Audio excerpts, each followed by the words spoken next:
Amén. Continuamos con nuestra serie de 3 semanas, La Iglesia que Ora. Realmente que nosotros queremos ser una iglesia que ora. Nosotros creemos en el poder de la oración. Y si nosotros creemos en el poder de la oración, ¿qué debemos hacer? Orar, amén, debemos orar.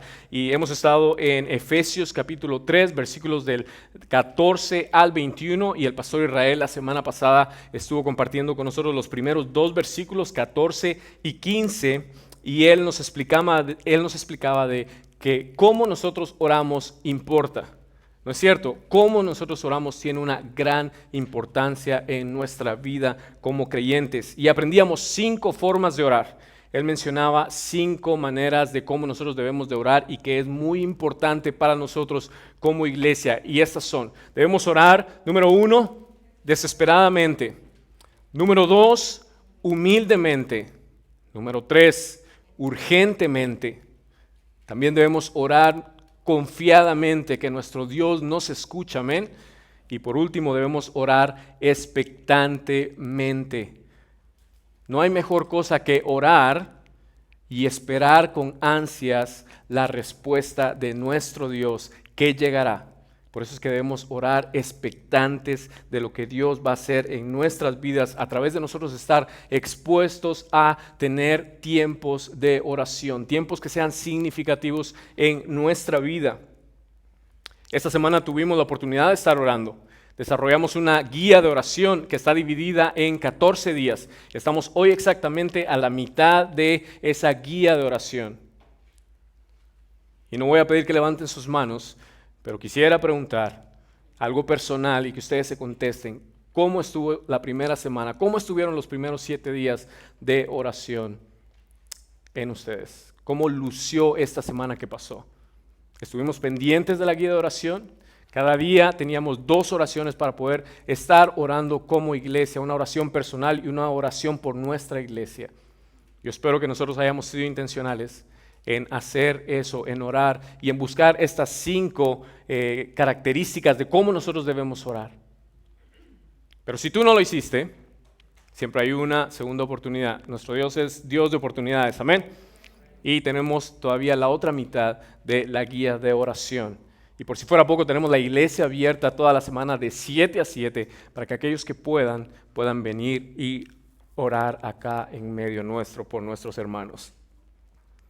Así que, la iglesia que ora, ¿qué es lo que hace una iglesia que ora? Orar.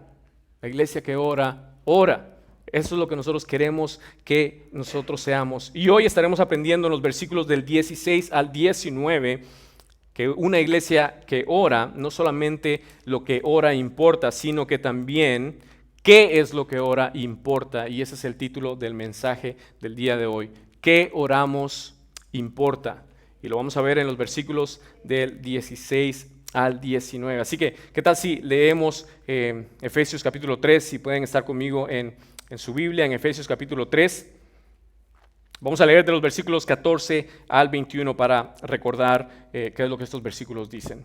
Y dice: por esta causa, pues, Pablo, doblo mis rodillas ante el Padre de nuestro Señor Jesucristo, de quien recibe nombre toda familia en el cielo y en la tierra, que os conceda, conforme a las riquezas de su gloria, ser fortalecidos con poder por su Espíritu en el hombre interior, de manera que Cristo more por la fe en vuestros corazones, y que arraigados y cimentados en amor, seáis capaces de comprender con todos los santos cuál es la anchura, la longitud, la altura y la profundidad, y de conocer el amor de Cristo que sobrepasa el conocimiento, para que seáis llenos hasta la medida de toda la plenitud de Dios.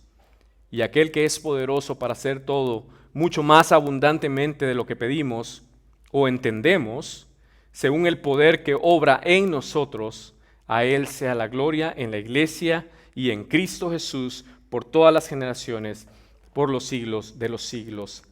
Amén. Amén. Vimos la semana pasada que la oración de Pablo no es una oración ligera. No es una oración de 30 segundos como las que hacemos antes de comer cuando estamos en un restaurante. No es una oración de antes de dormir que comenzamos a orar y hemos dicho 5 o 6 palabras y ya nos estamos quedando dormidos. No es ese tipo de oración. La oración de Pablo era una oración intencional, era una oración profunda. Era una oración que demostraba el corazón del apóstol Pablo para con la iglesia, para los creyentes por los cuales estaba orando. Es un pensamiento profundo en intercesión.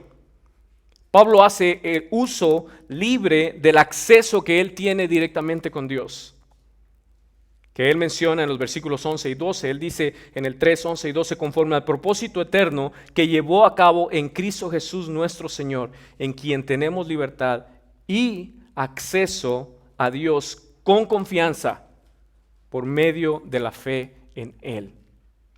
Nosotros tenemos un acceso directo a Dios y Pablo está haciendo en esta oración uso de esa tarjeta VIP que se llama oración y que cada uno de nosotros tenemos para con nuestro Dios. Pablo es intencional en lo que está orando. La oración de Pablo es considerada por muchos comentaristas como la más sublime, trascendente y majestuosa de las oraciones que se encuentran en las epístolas de Pablo. Es una oración pastoral a favor de los efesios, particularmente en esa época, en ese contexto, pero también encierra a la iglesia general, a la iglesia universal, y se aplica para nosotros el día de hoy. Porque él dice en el versículo 10 que nosotros somos responsables, que la iglesia es responsable de dar a conocer las multiformes de la sabiduría de Dios. Por lo que Pablo ora y pide con relación a la iglesia es una gran lección para nosotros de cómo nosotros debemos de orar. Pablo a través de este modelo de oración nos está enseñando de cómo nosotros debemos orar. Y esos 5 elementos que estudiábamos la semana pasada y que acabamos de mencionar deben estar presentes en nuestros tiempos de oración.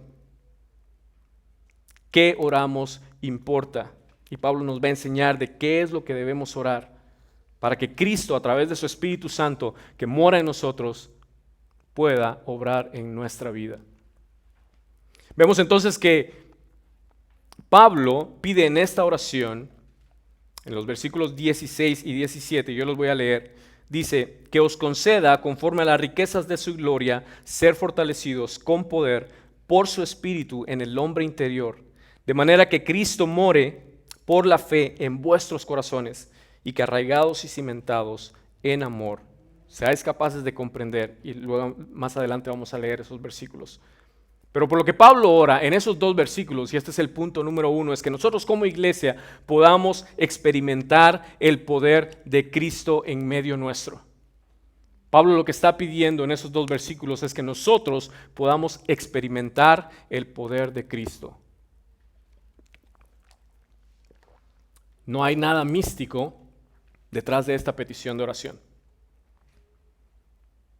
No hay nada místico en experimentar el poder de Dios en nuestras vidas. Lo que Pablo está pidiendo es que nosotros, a través de Jesucristo, en nuestras vidas, podamos vivir la vida cristiana. Iglesia, no hay ninguna otra forma de nosotros vivir la vida cristiana que no sea a través del poder de Jesucristo que mora en nosotros. No hay ninguna otra forma. ¿Por qué Pablo pide que nosotros, la iglesia, experimentemos el poder de Cristo? Porque esa es la única manera de nosotros vivir la vida cristiana. Es la única manera que nosotros vamos a poder enfrentar el día a día como hijos de Dios, como creyentes. Ser llevados por el poder de Cristo. ¿Por qué? Porque nuestras fuerzas son limitadas. ¿No es cierto?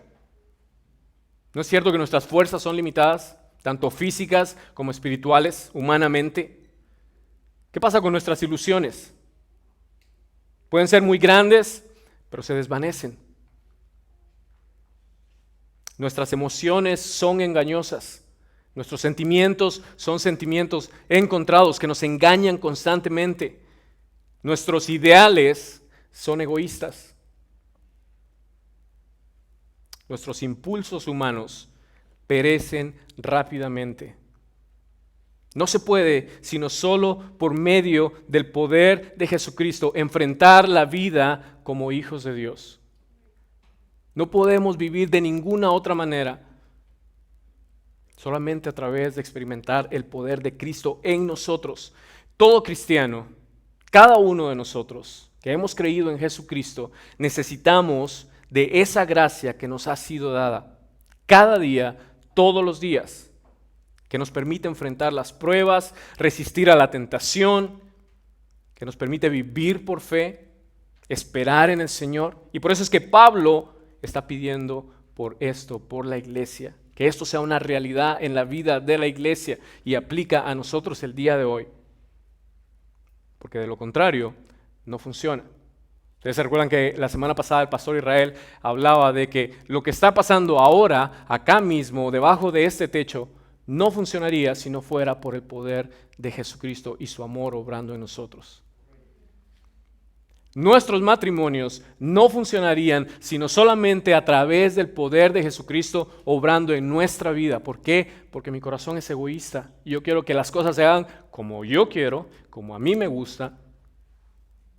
Y si no es por Cristo, que me enseña lo contrario, no funcionaría.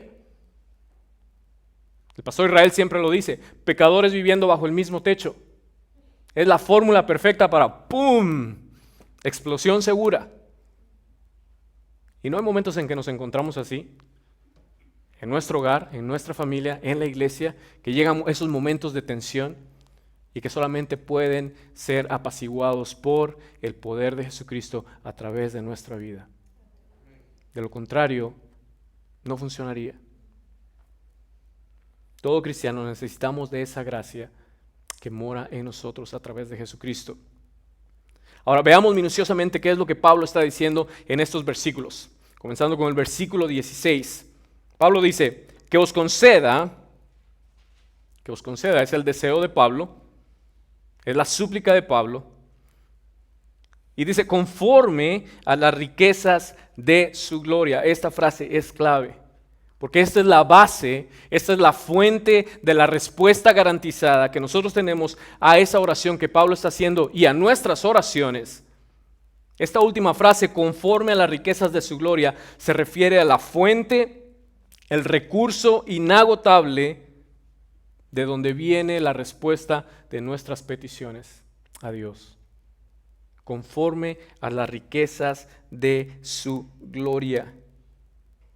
Fíjense bien lo que Pablo está pidiendo. Él está pidiendo conforme a las riquezas de su gloria, que son inagotables. Ahora, Pablo no dice de las riquezas de su gloria, que es muy diferente. Pablo dice conforme a las riquezas de su gloria. Eso hace una gran diferencia. Por ejemplo, si yo tengo un amigo millonario que me dice, ven a mi casa, quiero compartir un poco de mi dinero contigo. Si este amigo millonario a mí me da de las riquezas de su gloria, cuando yo llegue yo puedo llevarme el chasco de que lo que me va a dar son $5, porque él me está dando de las riquezas de su gloria. Pero si mi amigo tiene un corazón noble y me dice, te voy a dar conforme a mi riqueza, es muy diferente. Porque entonces me va a dar sin medida. Y nuestro Dios es bueno, nuestro Dios es noble, nuestro Dios es grandioso y no nos da conforme, no nos da de las riquezas de su gloria, sino que nos da conforme a las riquezas de su gloria.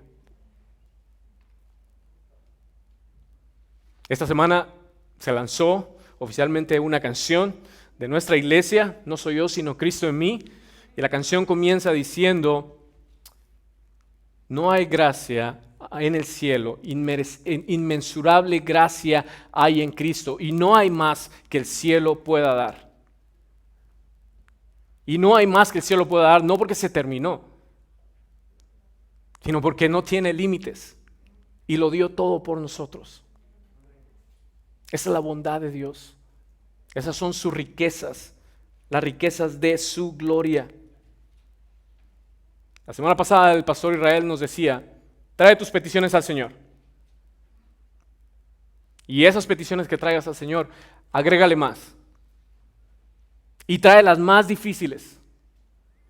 Y después de eso, invita a tus hermanos en la iglesia a que traigan las de ellos y las pongan encima de las tuyas. No hay nada que limite el poder de Cristo.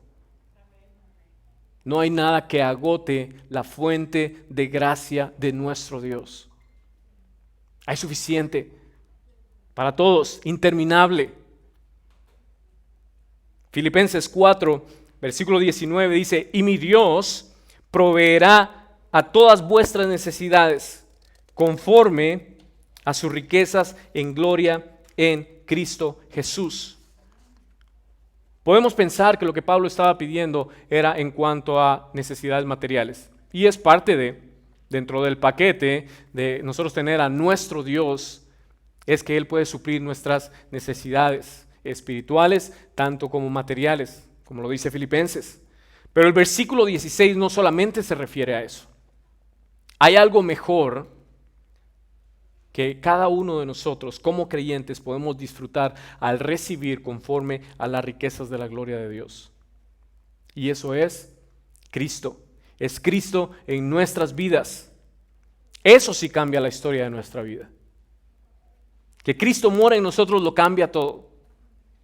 Ahí está el propósito de nuestra vida realizado. Con Él, en Él y por medio de Él, todas mis necesidades son suplidas. Tanto materiales como espirituales. Hay una frase que anteriormente hemos mencionado en nuestra iglesia y dice, podemos tenerlo todo, pero si no tenemos a Cristo, no tenemos nada. Pero, y alguien diga pero, podemos tener nada, pero si tenemos a Cristo, lo tenemos absolutamente todo. Colosenses capítulo 1, versículo 27 dice, a quienes Dios quiso dar a conocer cuáles son las riquezas de la gloria de este misterio entre los gentiles, que es Cristo en vosotros, la esperanza de la gloria. El propósito de las riquezas de Dios es Cristo en nosotros. Efesios capítulo 1, versículo 18 dice, mi oración, Pablo hablando unos par de capítulos anteriores, mi oración es que los ojos de vuestro corazón sean iluminados para que sepáis cuál es la esperanza de su llamamiento, cuáles son las riquezas de la gloria de su herencia en los santos. Y es Jesucristo. Es que nosotros experimentemos el poder de Cristo. Ahora, ¿cómo sucede esto? Si tú estás acá con nosotros y no has conocido a Jesucristo como tu Salvador, o si tú nos estás escuchando por Facebook o por YouTube y aún no tienes una relación personal con Dios, la única forma de nosotros experimentar el poder de Jesucristo es teniéndolo como nuestro Dios y como nuestro Salvador. Es reconociendo que yo soy un pecador, es reconociendo que yo necesito de un Salvador. Y que ese Salvador solamente es Jesucristo. Así que amigo, si tú no tienes a Jesús en tu corazón como tu Salvador, hoy puede ser el día. Porque es la única forma que nosotros podemos permanecer y vivir la vida cristiana a través del poder de Jesucristo que mora en la vida de aquellos que ponen su confianza y su fe en Él y que lo aceptan como su único y verdadero Salvador, el Evangelio. El Evangelio lo cambia todo y es suficiente para cualquier persona y para cualquier corazón. La primera petición de Pablo es que la iglesia sea fortalecida en el ser interior con poder proveniente del Espíritu de Cristo, quien reside en el interior del creyente. La palabra traducida del griego es, y estuve practicando esta palabra para que pudiera decirla bien hoy, la palabra es krataio, que significa ser autorizado. Cuando Pablo está diciendo que sean fortalecidos en el ser interior, lo que él está diciendo es que sean autorizados, que sean empoderados por el poder de Jesucristo. Y eso se logra por el poder de Dios mismo en la presencia de su Espíritu Santo en nosotros como creyentes. El poder de la iglesia para vivir una vida santa, agradable a Dios, es únicamente por el poder del Espíritu de Dios, quien está presente en el corazón de los creyentes desde el momento del nuevo nacimiento. Pablo no está pidiendo que en ese momento los creyentes tengan o obtengan el Espíritu de Dios. Ellos ya lo tienen. Eso sucede desde el momento de la conversión. La presencia del Espíritu Santo está en cada uno de los miembros de la iglesia, pero es Él quien renueva continuamente sus fuerzas. Dios fortalece a la iglesia con su poder, con el poder que viene de un caudal que es inagotable, llamado gracia a través del Espíritu Santo en la vida de cada uno de nosotros. Pablo en la segunda carta a los Corintios, capítulo 12, versículo 9 dice: y Él me ha dicho, te basta mi gracia, pues mi poder se perfecciona en la debilidad. Por tanto, muy gustosamente me gloriaré más bien en mis debilidades. ¿Para qué? Para que el poder de Cristo more en mí. Y yo creo que teníamos ese versículo en la pantalla. Si no, es segunda carta a los Corintios, capítulo 12, versículo 9. Para que el poder de Cristo more en nosotros. A Dios no le interesa aquel cristiano, o mejor dicho, a Dios no le interesa más que el cristiano tenga casa, tenga carro, tenga salud, tenga un buen trabajo, que tenga familia. Eso no es lo que a Dios más le interesa del cristiano. Sí le interesa, pero no es la prioridad. La prioridad de Dios para la vida del cristiano es la santificación. Esa es la prioridad de Dios para nosotros. Mateo 6:26 dice: mirad las aves del cielo, que no siembran, ni ciegan, ni recogen en graneros, y sin embargo vuestro Padre Celestial las alimenta. ¿No sois vosotros mucho más valor que ellas? Es por eso que nosotros no debemos de afanarnos por lo material, porque Dios suple nuestras necesidades. Él lo dice en su palabra, Él ha prometido, pero eso no es la prioridad principal de Dios. O Salmo 37:25, versículo muy conocido: yo fui joven y ya soy viejo, y no he visto al justo desamparado, ni a su simiente mendigando pan. A Dios le interesa nuestra condición material, nuestra condición física. Por eso es que en Mateo 7:7 Él dice: pedid y se os dará, buscad y hallaréis, llamad y se os abrirá. ¿Por qué? Porque Él suple nuestras necesidades materiales. Pero, y alguien diga pero, en la primera carta a Tesalonicenses, capítulo 4, versículo 3 dice: porque esta es la voluntad de Dios. ¿Qué dice? ¿Vuestra casa? ¿Vuestro carro? ¿Vuestra salud? ¿Vuestra cuenta en el banco? Dice: porque esta es la voluntad de Dios, vuestra santificación. ¿Y cuánto nosotros nos afanamos más en las cosas materiales? ¿Cuánto nosotros nos esforzamos todos los días, semana tras semana, porque esas necesidades sean suplidas? Y como cristianos debemos ser responsables y hacerlo, ¿no es cierto? No podemos tampoco sentarnos en el sillón y esperar que todo caiga del cielo. Debemos de trabajar, debemos de esforzarnos. Debemos ser responsables y buenos cristianos con un buen testimonio, trabajando. El cristiano es la persona que más debería de trabajar, pero sin afanarse. ¿Por qué? Porque a veces cuando ponemos en la balanza lo que nos esforzamos por las cosas materiales, no concuerdan con lo que nos esforzamos por nuestra santificación. No por nuestras fuerzas, sino por lo que Dios hace a través de Cristo en nosotros. ¿Para qué Pablo pide que nosotros como iglesia experimentemos el poder de Cristo? Lo dice ahí en el versículo 17. Dice: de manera que Cristo more por la fe en vuestros corazones. De manera que Cristo more por la fe en vuestros corazones. Nuevamente, no es que Cristo no more en el corazón de los cristianos. Porque Romanos capítulo 8 versículo 9 nos enseña que desde el momento en que nosotros recibimos a Cristo, Él mora y habita en nosotros. Entonces, ¿qué es lo que Pablo está diciendo aquí? ¿Por qué Pablo dice de manera que Cristo more por la fe en vuestros corazones? La explicación a esto es que Pablo quiere decir que Cristo haga su morada permanente en los corazones de los creyentes. Que Él tome posesión de los corazones de los que tienen fe en Él.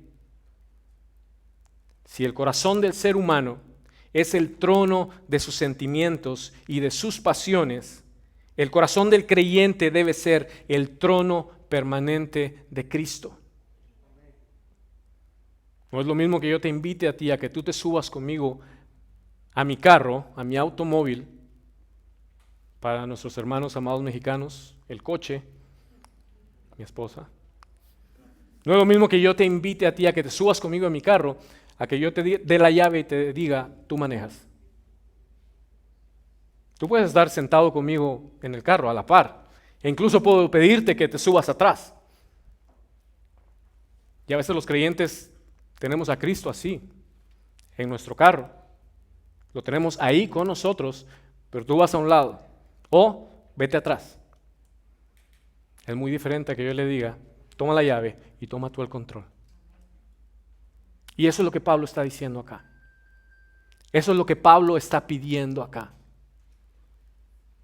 Que Cristo more en el corazón de los creyentes. Por fe en Cristo nosotros creemos y somos salvos. Por fe recibimos al Espíritu Santo de Dios en nuestras vidas. Pero por fe también nosotros cedemos nuestros corazones para que Cristo ocupe el trono que solamente a Él le corresponde. Y eso solo puede ser a través de experimentar el poder de Dios en nuestra vida. Esto sucede en nuestras vidas cuando nosotros oramos. ¿Por qué? Porque cuando nosotros oramos realmente lo que estamos haciendo es que reconocemos quién es Dios y reconocemos quiénes somos nosotros. Y reconocemos que Dios es grande y reconocemos que nosotros somos muy pequeños. Por eso es que oramos. Cuando nosotros no oramos, lo que estamos diciendo a Dios es, no te preocupes, yo tengo todo bajo control, no te necesito.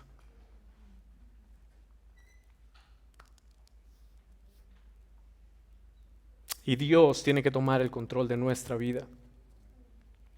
Esta semana el pastor Israel compartía una frase en Facebook de Al Mohler que dice, la oración no cambia a Dios. La oración nos cambia a nosotros. Por eso es que oramos. La clave está en la palabra morar, de manera que Cristo more por la fe en vuestros corazones. Esta palabra lo que significa es que sea un lugar confortable. No solo habitar, sino que sea un lugar donde alguien pueda estar cómodamente instalado. ¿No es cierto que cuando nosotros compramos una casa, ninguna casa está hecha a nuestro estilo o a nuestro gusto? A menos que hayamos comenzado la casa a construirla desde cero y que yo haya pedido todo lo que yo quería en esa casa. Pero cuando compramos una casa, usualmente tenemos que ponerla a nuestro gusto, ¿no es cierto? Algunas casas hay que hacerles más que a otras, pero nosotros nos movemos a una casa cuando la compramos y la ponemos a nuestro gusto, a nuestro antojo. Cambiamos los colores feos que las personas que vivían anteriormente tenían, feos a nuestro parecer, y ponemos nuestros colores y arreglamos aquí y arreglamos allá y quitamos por acá y destruimos por acá. Y la ponemos a nuestro antojo. Eso es habitar cómodamente en un lugar. Cuando Cristo entra en el corazón del creyente, ustedes pueden imaginarse cómo está ese corazón. Destruido completamente. Y Él entra y dice, wow, espérate porque el color de esta pared hay que cambiarlo inmediatamente. Las goteras estas del techo hay que arreglarlas. La basura que está ahí en esa esquina hay que sacarla. Y esto hay que limpiarlo. Y eso se llama proceso de santificación. Y eso es lo que esta palabra significa cuando Pablo dice que Cristo more por la fe en vuestros corazones. Que Cristo habite cómodamente en el corazón de cada uno de nosotros. No que esté incómodo. ¿Ustedes creen que Cristo está cómodo cuando nosotros estamos en el momento del pecado? Él habita cómodamente en ese momento en nuestro corazón. Cuando nosotros no estamos dando un buen testimonio. Yo me imagino que él está muy incómodo en ese momento. Y eso es lo que Pablo está diciendo, eso es lo que Pablo está pidiendo por la iglesia. La pregunta es, ¿cuánto intencionalmente y dedicados nosotros preparamos nuestras vidas cómodamente por medio de tiempos significativos en nuestras disciplinas espirituales, como la oración, y tiempos en la palabra, estudio y memorización de la palabra, para que Él habite cómodamente en nuestros corazones y sea Él el que tenga el control de nuestra vida? Esa es la pregunta para nosotros hoy.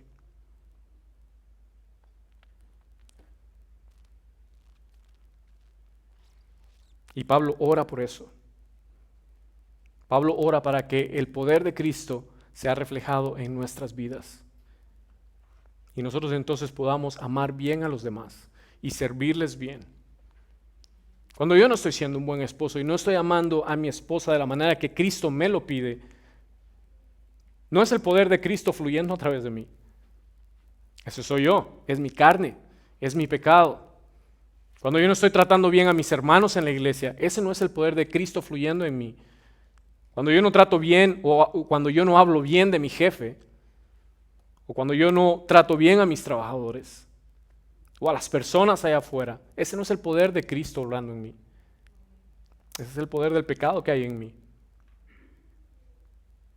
Efesios capítulo 2, versículo 10 dice, porque nosotros somos hechura suya, creados en Cristo Jesús para hacer buenas obras, las cuales Dios preparó de antemano para que anduviésemos en ellas.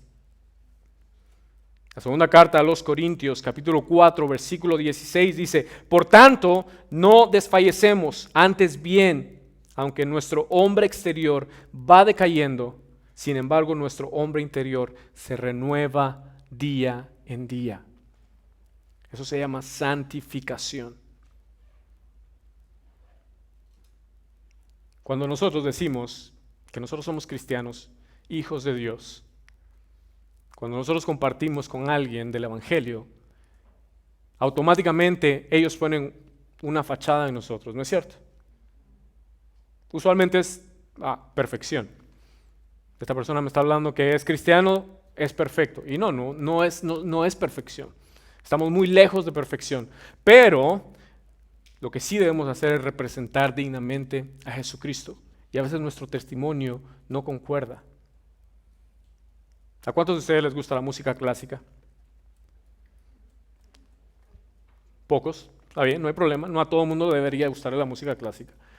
¿Cuántos tienen una idea de cómo suena la música clásica? Que es muy diferente a que les guste. Creo que todos, ¿no? La mayoría. ¿Cuántos conocen, han escuchado de Mozart, de Beethoven? Yo quiero invitar a Cristina a que me ayude en el piano.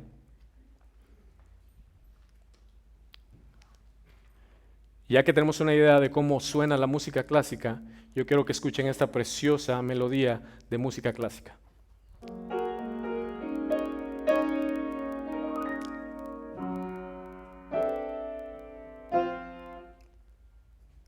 ¿Eso sonó como música clásica? Creo que no, ¿verdad? Suena muy lejos de cómo la música clásica suena. Pero ¿qué pasaría si ella entonces ahora toca música clásica?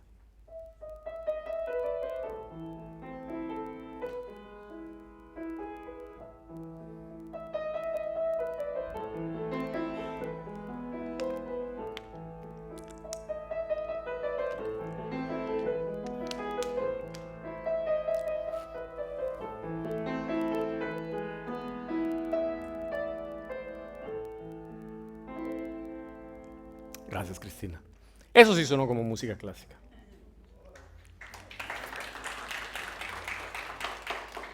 Lo mismo sucede con nosotros cuando decimos que somos cristianos y no sonamos como cristianos.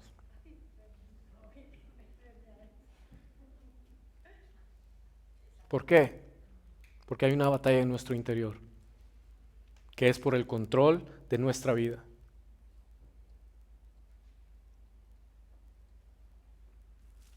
Y el Espíritu Santo que está en nosotros debería de dar testimonio de nuestro Dios a través de nosotros. Por eso es por lo que Pablo está orando. de manera que Cristo more por la fe en vuestros corazones y que tú puedas predicar con tu testimonio al mundo.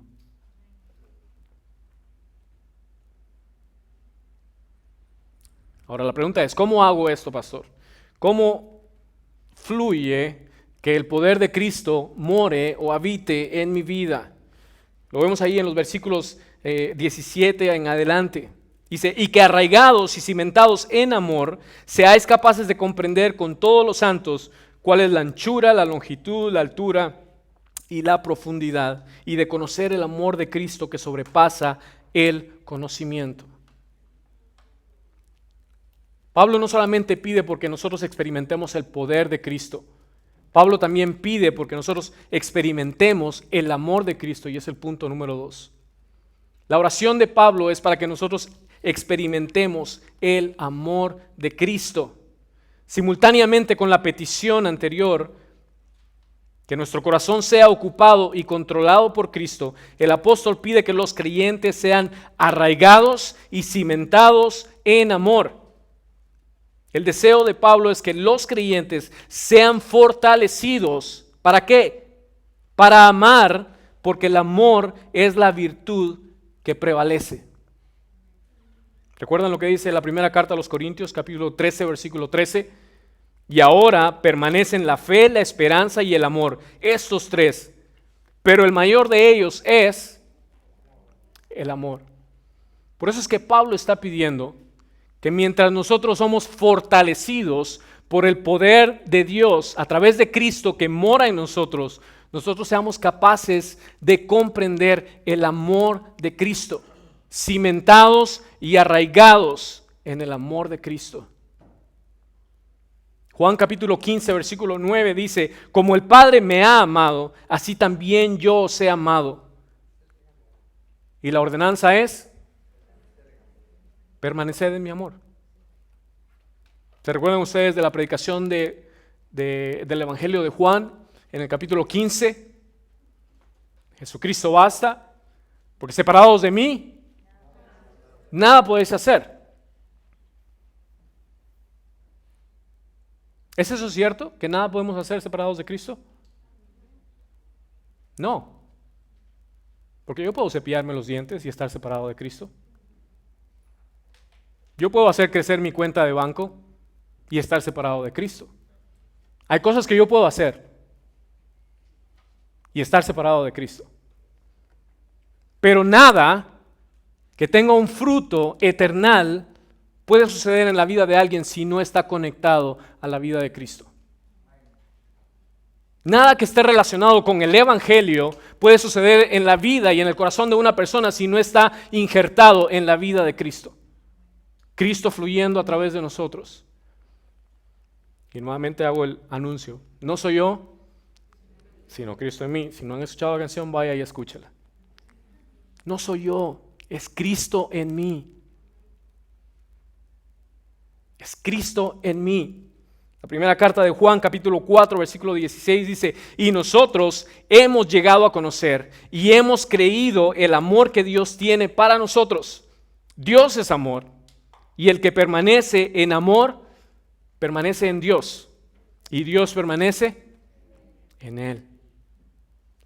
De modo que el versículo 17 de Efesios 3 se refiere al resultado esperado de la residencia permanente de Cristo en el corazón de los cristianos. Y ese resultado es que la presencia del poder de Cristo en los hermanos produzca un mayor entendimiento de su amor. Y esto nos ayude a ponerlo en práctica. Y dice ahí, con los santos. Ahora, para entender esto, aquí hay dos palabras claves. Él dice, en el versículo 17, la segunda parte, y que arraigados y cimentados en amor. Esas dos palabras son claves, y Pablo no las usa solamente porque se le ocurrieron o las vio en el diccionario. Pablo estaba hablando en un contexto de esa época, que para las personas hacía mucho sentido. Cuando él utiliza la primera palabra, que es arraigados, se refiere a las raíces de una planta bien sembrada. Una planta que está bien sembrada y que no va a morir. Y cuando utiliza la segunda palabra, que es cimentados, implica la buena base de un constructor para edificar una casa y que la casa permanezca en pie. Por eso es que Pablo utiliza estas dos palabras, arraigados y cimentados en amor. Y es un ejemplo para nosotros los cristianos, se aplica a nosotros. Debemos estar plantados en el amor de Cristo y debemos edificar sobre el amor de Cristo para poder prevalecer. El amor de Cristo en los cristianos es el elemento esencial para la estabilidad de la iglesia. Repito, esa fue una buena oportunidad para decir amén. Pero como somos una iglesia de segundas oportunidades, como dice el pastor Israel, lo voy a repetir. El amor de Cristo en los cristianos es el elemento esencial para la estabilidad de la iglesia. Amén. Este no es un amor superficial. Esto no es un amor basado en rendimiento. Esto es un amor divino que proviene del corazón propio de Dios y que está transmitido al creyente por la fe en Jesús, quien es la expresión máxima y la garantía de este amor divino. ¿Ustedes se recuerdan de Juan 3:16? Porque de tal manera, esa es la garantía mayor del amor de Dios, Cristo Jesús. Y en ese amor debemos estar cimentados y arraigados. Pablo describe este amor con términos de medida. Él habla de anchura, él habla de longitud, él habla de altura, habla de profundidad. Cuando yo estaba leyendo ese versículo, vino una canción a mi mente que a mí me enseñaron cuando yo era muy pequeñito. El amor de Dios es maravilloso, el amor de Dios es maravilloso, el amor de Dios es maravilloso. Cuán grande es el amor de Dios. Y decía, y yo me recuerdo que nos enseñaban, es tan alto que no puedo ir arriba de él, profundo que no puedo ir abajo de él, tan ancho que no puedo ir afuera de él. Cuán grande es el amor de Dios. Esa canción fue hecha de este versículo. Pablo está utilizando términos de medida. Y hoy en día nosotros podemos medir cualquier cosa, ¿no es cierto? Hoy en día nosotros podemos medir cualquier cosa. Podemos medir las cosas materiales, casi todo. Podemos medir el tiempo, podemos medir el espacio, la distancia, y no solamente espacio de 2 metros. Podemos medir el espacio galáctico, o por lo menos el ser humano cree que tiene una idea de que puede medir el espacio galáctico. Pero el amor de Cristo va mucho más allá de las capacidades humanas para ser medido. El amor de Cristo no se puede medir. No se puede medir. Pero iglesia, les tengo buenas noticias. Lo que sí se puede hacer es experimentar su amor como iglesia.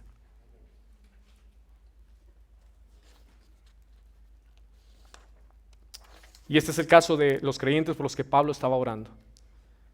Ellos conocían y tenían el amor de Cristo.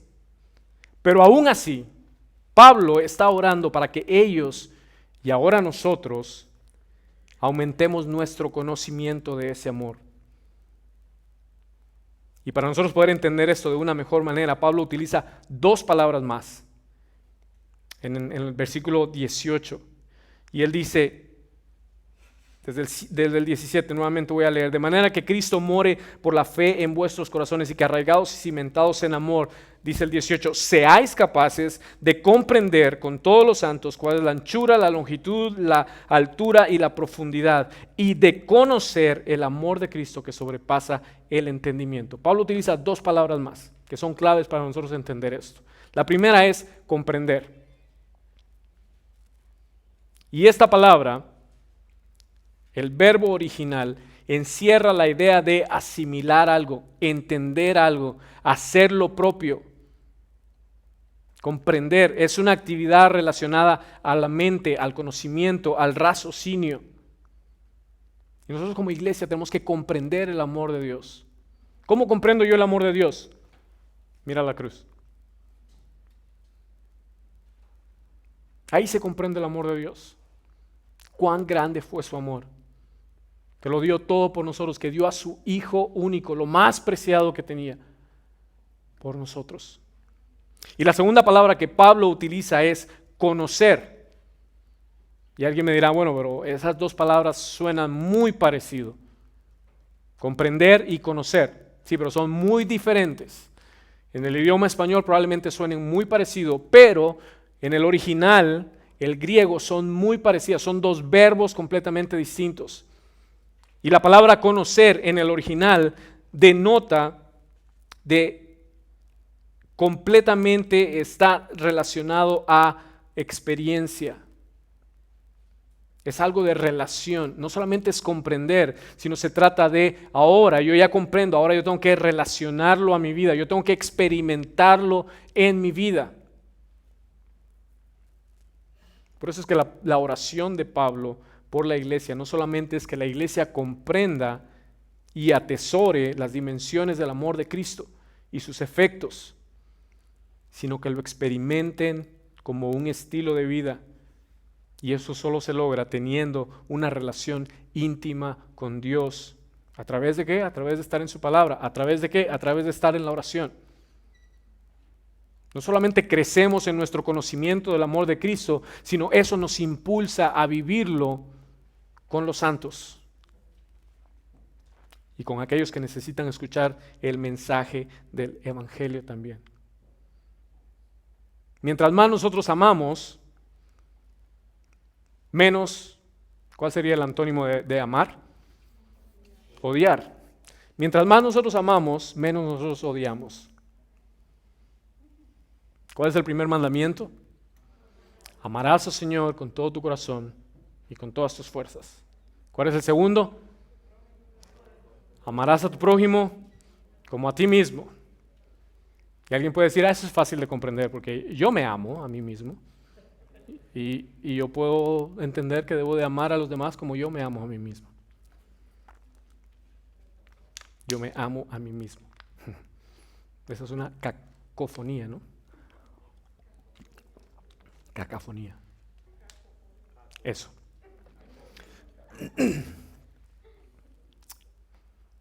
¿No hay momentos en que nosotros no nos amamos ni a nosotros mismos? Especialmente cuando nos vemos al espejo que el pantalón nos cierra. Ese es el momento en el que más nos odiamos nosotros, ¿no? Pero hay otros momentos también en los que nosotros no nos amamos a nosotros mismos. Esa es la realidad. Hay veces que yo he oído la frase en algunas personas, es que me detesto. Nos enojamos con nosotros mismos. Pero nosotros por ningún momento pensamos, en esos momentos en que nosotros no nos estamos amando, no pensamos por nada del mundo que nos vamos a castigar a nosotros mismos. O nos decimos, te voy a dejar sin comer 5 días para que aprendas, porque estoy enojado conmigo mismo. Nosotros no pensamos en castigarnos nosotros mismos, ¿cierto? A pesar de que en esos momentos no nos gustamos, no nos amamos, nos tratamos bien. Nos seguimos alimentando muy bien. Nos cuidamos mucho. Y a eso es a lo que se refiere el segundo mandamiento. Que aunque esté aquella persona difícil de amar y que en ese momento por X o Y no me gusta o no me parece o no la logro pasar, no tenemos que odiarla, ni tenemos que pelear con ella, tenemos que amarla, aunque yo no lo sienta en ese momento. Para amar, la única forma en que nosotros lo hacemos es mientras más amamos, mientras más servimos. Y amar significa tú antes que yo. Y eso solamente sucede a través del poder de Cristo en medio nuestro. A través de nosotros experimentar el poder de Cristo y de experimentar su amor.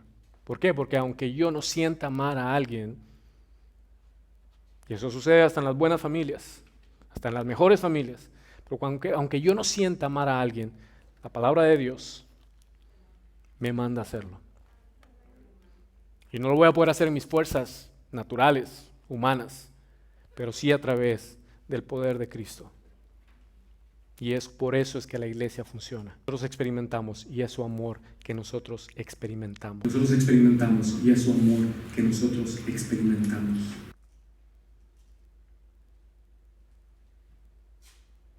Y vamos a terminar. Yo quiero terminar con estas 3 preguntas.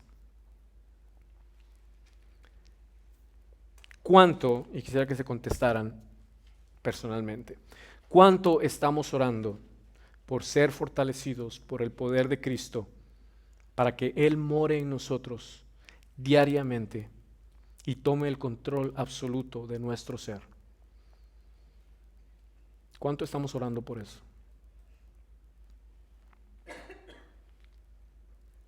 ¿Cuánto estamos poniendo en práctica la oración del apóstol Pablo? ¿Y cuánto estamos orando para crecer abundantemente en el conocimiento del amor de Cristo de tal forma que lo hacemos propio como la esencia de nuestras motivaciones? La última pregunta. ¿Cuánto estamos orando para aplicar ese entendimiento de su amor para con nuestros hermanos y amarlos más y bien conforme al corazón de Cristo? No sé si ustedes ya se dieron cuenta de las 2 peticiones que tenemos en la guía de oración del día de hoy. Si aún no las ven, véanlas y oren por eso. Porque es precisamente lo que acabamos de hablar. Que nosotros crezcamos en su amor y ese amor por nuestros hermanos. Y que los grupos pequeños de nuestra iglesia crezcan también en ese amor y puedan estar sirviéndose los unos a los otros en el amor de Cristo. La iglesia que ora, ¿qué es lo que hace? Ora. Y esta semana tenemos una gran oportunidad. La iglesia va a estar abierta de 7 a 7. Y acá enfrente, como dijo el pastor Alexis, va a haber una mesa con las tarjetas de ustedes. Si alguno de ustedes no llenó una tarjeta en papel, puede hacerlo electrónicamente. Y nosotros la vamos a escribir en papel para que su petición pueda estar acá sobre esa mesa. Y cuando usted entre en cualquier momento de 7 a 7, de lunes a viernes, usted venga directamente a esa mesa y tome 1, 2, 3, las tarjetas que usted quiera y tome un tiempo significativo para orar por sus hermanos. Venga y ore por sus hermanos, ore por la iglesia. Y después deje las tarjetas ahí para que alguien más pueda venir en otro momento y orar. Creo que es una buena forma de nosotros amar a nuestros hermanos, orar específicamente por esas peticiones. Porque alguien puede decir, no pastor, yo me voy a quedar en la casa y yo voy a orar por la iglesia, desde allá de mi casa. Sí, pero en esas tarjetas hay peticiones específicas, que si nos quedamos en casa no sabemos. Así que venga, tome algunas tarjetas y ore. Nosotros, los pastores, vamos a estar acá, pero no vamos a estar guiando ese momento de oración. Eso va a ser un momento personal. Ustedes en oración entran, nos saludan, si nos ven por ahí, toman las tarjetas, se sientan en donde ustedes quieran y oren por la iglesia. Creo que es una buena oportunidad para ser esa iglesia que ora. Amén.